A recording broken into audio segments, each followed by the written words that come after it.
Hi, my name is Joe from Hi-Fi Corner. I'm here with Jason from Naim Audio. We're going to go through the new Classic 300 series. Before that, though, I'd just like to thank our sponsor, Naim Audio, for these videos. Hi-Fi Corner has a full selection of Naim electronics available for in-store demonstration or at-home demonstration. We also have one of the biggest ranges available of Naim items in stock and ready for next day delivery. Contact us for more information. Jason, we saw at Munich that you guys launched the new 300 series. Sure.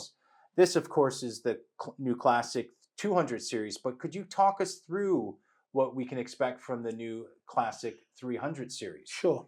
Okay, so we start with the NSS 333, which is our Naim's streaming source. Okay. So this actually replaces and rather than just replace, sits way above the NDX2. Okay. So it's a separate streamer with, of course, upgradability with a power supply. Nice. Again, being the backbone of Naim's business. Right. When you add a power supply, you increase the musical performance threefold. Right. Reducing the internal power supply noise, amplifying more signal, therefore you get better music.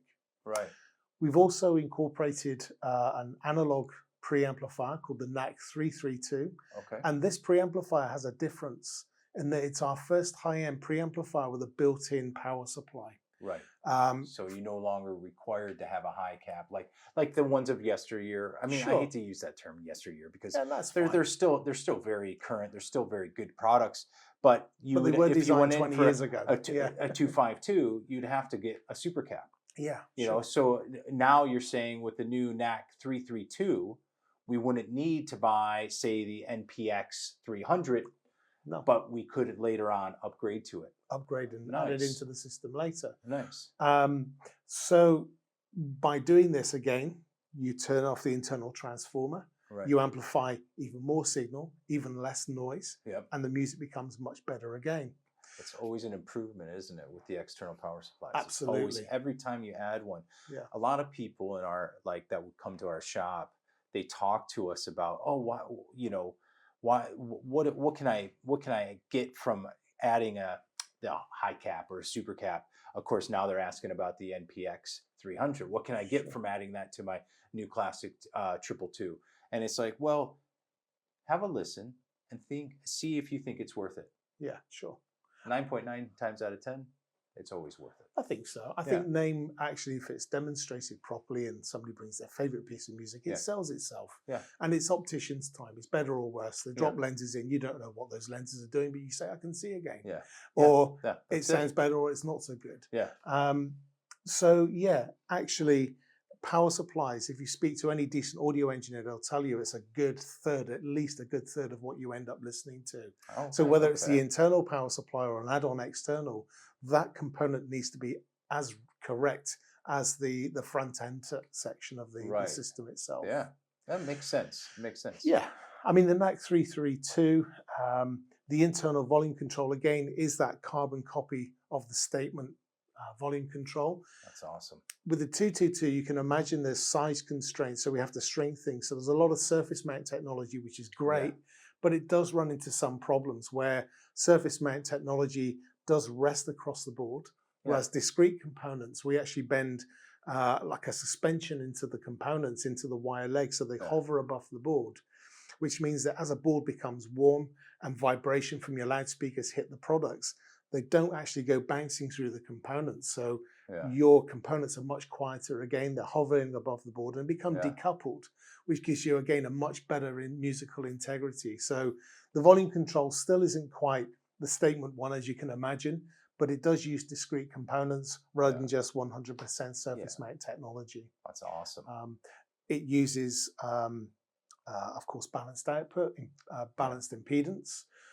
So you retain those second and fourth order harmonics. There's a range of balanced inputs, RCA inputs, and of course the good old DIN connection. Yeah. So if you wanted to use your super lumina, you can connect away your ND555. So it's a very flexible preamp. Very much. And I think that's going to be very beneficial to a lot of maybe people who weren't necessarily Naim name heads or Yeah.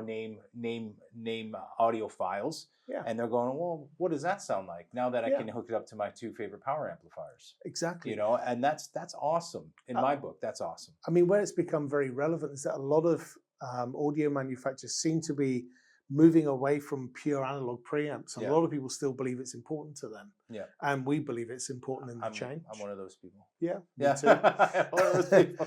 And so it means that if somebody's got an audio research power amplifier, but they want a pure analog amplifier, they can connect it. Yeah. It isn't, well, I've got this cable, what do I do? Well, you connect it and off you go. And off you Plays go. music, yeah. That's awesome. And then hopefully we talk them into a name power amp, of course. So now is the 300 series, of course the 300 series is going to have some type of power amplifier. Of course, yeah. So talk to me about the 300 series power amp. Sure. Okay, so from the legacy range, we'll call it the legacy range, the range that was designed over 20 years ago now, had an amplifier which was particularly good for us, and it was called the NAP 300. Right, okay. We've now replaced that with something called the NAP 350. Right. And the 350 is actually almost reverted back to the 135 mono design.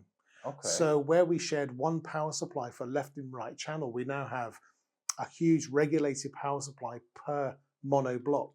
So a fully dedicated regulated supply to each channel. So we're going into monos now. We've gone back into monos. All right. Wow. And it's a much better way of delivering the signal. We've actually rethought it. The benefits of a separate power supply from the audio circuit was an obvious one. Right. But actually the way we can design products today and create lots of space and have a power supply dedicated per channel is a better benefit. Yeah. And one of those benefits is 175 watts per mono block. Wow. So incredibly powerful. Of name watts. Name watts. That's yeah. Man, you'd be able to drive you drive whatever you want with that, man. Absolutely. I think for 175 watts. Wow. Yeah. Wow. I think it's something like a couple of ohms for a few seconds. It's something like a kilowatt of power. Yeah. It's just an interesting thing that it can do it. You could never use it for long at that. Of course. But there isn't really anything we've thrown at it that it can't drive. I can't see having any difficulty with any speaker at that level. No. Yeah. And again, fully regulated. So intelligent 7-step fan, internal.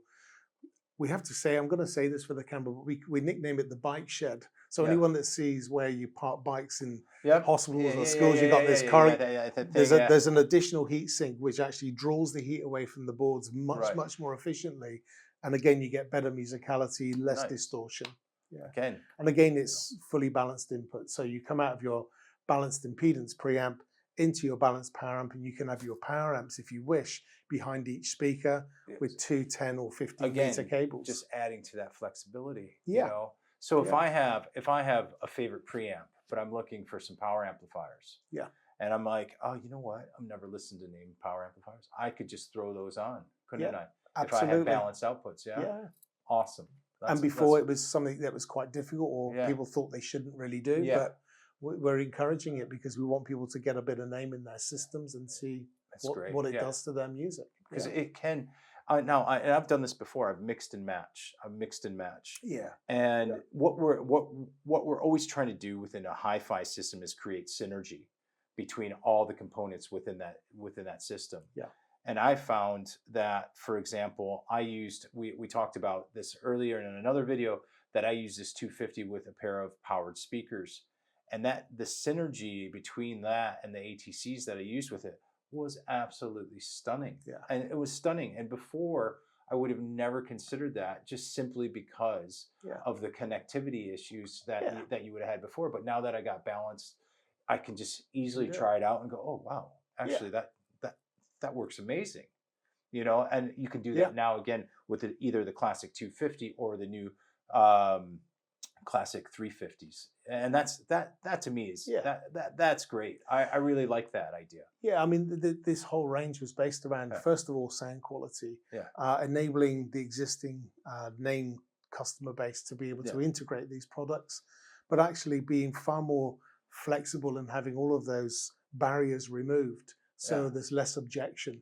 Well, Jason, thank you so much for going through that. Is there anything else you feel like we need to get through the new classic I think 300 series? I think that covers the 300 series Okay. quite nicely, and it really is all about going to a good retailer such as Yeah. yourselves and checking this stuff Yeah, out. having a listen. That's the only Absolutely. way to ever figure out Yeah, hi-fi is to have a listen. But Well, we're going to scoot on to our next video, which is about connecting legacy products using cabling and stuff like that, because again, you want to be as flexible as yeah, possible. sure. You don't want to just go, oh, that's our new stuff.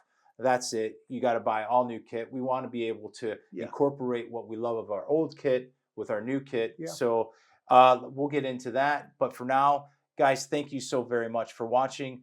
Thank you, Jason, for coming in. Welcome. You guys, remember, always enjoy your music and take care of yourselves out there.